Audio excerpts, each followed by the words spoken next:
اگر تو دروازے سے نکلی اعلیٰ حضرت امام اہل سنت مجددین ملت میرے اعلیٰ حضرت سے کسی نے پوچھا تھا کہ حضرت جی بی بی نعت پڑھ سکتی ہے؟ فتاوی رضویہ کی 14ویں جلد بی بی میلاد پڑھ سکتی ہے؟ میلاد اعلیٰ حضرت نے فرمایا اگر بی بی میلاد پڑھ رہی ہو، نعت پڑھ رہی ہو اور اس کی آواز غیر محرم کے کانوں تک جا رہی ہو، فرمایا اسے ثواب نہیں ہوگا، اسے حرام کام کرنے کا گناہ دیا جائے گا۔ بی بی کو منع ہے، وہ نعت کی آواز بھی عورت کا ہی نہیں پڑتا، دین میں تو عورت کی آواز کا بھی پڑتا ہے۔ دین میں تو عورت کی حضرت سیدہ زینب، حضرت فاطمہ کی وہ لخت جگر جو میدان کربلا میں امام حسین برابر کی شریک رہی سیدنا امام حسین کے ساتھ۔ یحییٰ بن معین کہتے ہیں میں 15 سال تک حضرت زینب کا پڑوسی رہا ہوں۔ 15 سال گھر برابر ہوتا ہے نا، بندہ بی بی دیکھ ہی لیتا ہے۔ وہ بی بی کبھی پردہ ڈال کے جا رہی ہے دوائی لینے، کبھی نظر آ ہی جاتی ہے۔ کہتے ہیں 15 سال میں سیدہ فاطمہ کی بیٹی کا پڑوسی رہا ہوں، میں نے کبھی برقعے میں چھپی ہوئی زینب بھی نہیں دیکھی، برقعے میں چھپی ہوئی زینب بھی کبھی نہیں دیکھی۔ حضرت عبداللہ بن جعفر طیار جناب علی المرتضیٰ کے بھائی تھے، ان کے بیٹے کے ساتھ ان کا نکاح ہوا تھا، بیمار ہو گئی۔ حضرت عبداللہ کہنے لگے زینب چل تمہیں حکیم کے پاس لے جاؤ، طبیب کے پاس لے جاؤ۔ تو حضرت زینب کہنے لگی آپ جائیے میرا حال بتا کے دوائی لے آئیے۔ تو حضرت عبداللہ جعفر طیار کہنے لگے شریعت میں گنجائش ہے ڈاکٹر کے پاس جانے، حکیم کے پاس جانے کی گنجائش ہے تو چلتی کیوں نہیں؟ تو حضرت زینب کہنے لگی شریعت میں گنجائش تو ہے پر عبداللہ میری مجبوری یہ ہے کہ میں فاطمہ کی بیٹی، شریعت میں گنجائش تو ہے پر میری مجبوری یہ ہے کہ میں حسین کی بہن ہوں۔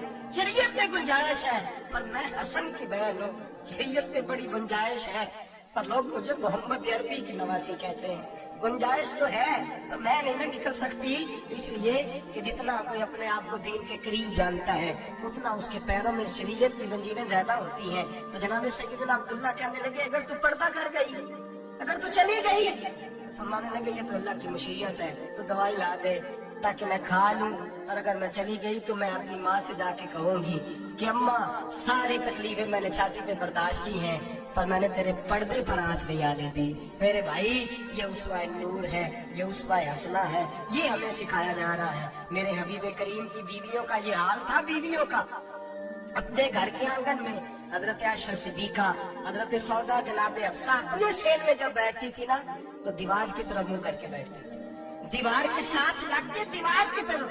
بیبیاں اپنے گھر کے اندر بھی دیوار میں زیادہ منہ کر کے بیٹھتی تھی۔ لوگ پوچھتی، بیبیاں پوچھتی کہ اپنے گھر میں بھی دیوار کو منہ کرنے کا مطلب؟ کہتی ہو سکتا ہے کچھ چھت پہ چڑھے اچانک نظر پڑے تو ہم چاہتی ہیں پھر بھی ہمارا چہرہ نظر نہ آئے اسے، پھر بھی ہمارا چہرہ نظر، ہم اپنے گھر کے اندر بھی پابند رہتی ہیں کہ ہمارے چہرے نظر نہ آئے۔ خدا بڑے پیسے زندگی میں لوٹائے ہیں، 1000 1500 برقعے بھی خرچ کرو، وہ گھر لے جاؤ، وہ اماں کو بھی دو، بہن کو بھی دو، بیوی کو بھی دو، اس کو یہ پہن لے، اس لیے کہ جب تو حضرت فاطمہ کے طریقے کا پردہ کرے گی تو تیرے آنگن میں سیدہ زینب کی طرح کی بیٹیاں پیدا ہوں گی، وہ اس سنت پہ چلنے والی بیٹیاں تیرے آنگن میں آئیں گی۔ خدا را میرے بھائی آج یہ نیت کرو، یہ ارادہ کرو اور اپنے گھروں کو پردے کا پابند بناؤ۔ اگر ایک بیٹی پردہ دار ہو گئی تو کئی خاندان پردہ دار ہو جائیں گے، اگر ایک بیٹی پردہ دار ہو گئی تو کئی گھرانے سنوریں گے، کئی جگہ پہ نور پھیلے گا۔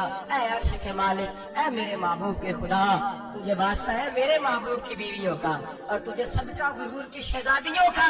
اے اللہ اتنا کرم برسا، اتنی رحمت برسا کہ میرے وطن کی بیٹیاں اور میرے وطن کی مائیں بہنیں بچیاں یہ سمجھ جائے کہ ہماری نجات صرف حضرت فاطمہ کے برقعے میں ہے، حضرت عائشہ کے پردے میں ہے، سیدہ خدیجہ الکبریٰ کے حجاب میں ہے۔ اللہ کرے یہ سمجھ جائے اور یہ جب بھی سجدہ کریں تجھ سے حیا ہی مانگے، یہ تجھ سے جب بھی سجدہ کریں یہ تجھ سے اپنے لیے چادر تطہیر اور پردہ تنویر ہی مانگے۔ اللہ کرے مجھ بے عمل کی منہ سے نکلے ہوئے لفظ کسی کے دل میں تاثیر بن کے اترے اور پھر دنیا کے اندر یہ رواج عام ہو کہ ہر کوئی پردہ کرے، ہر کوئی با پردہ ہو جائے۔ اے اللہ تو تاثیر نازل فرما، اے اللہ تو عمل کی دولت نازل فرما، اے اللہ ہماری بیٹیوں کو عزت کی چادر عطا فرما، ہمیشہ مدحت خیر الانام میں گزرے۔ دعا ہے یہ عمر درود و سلام میں گزرے۔ آخر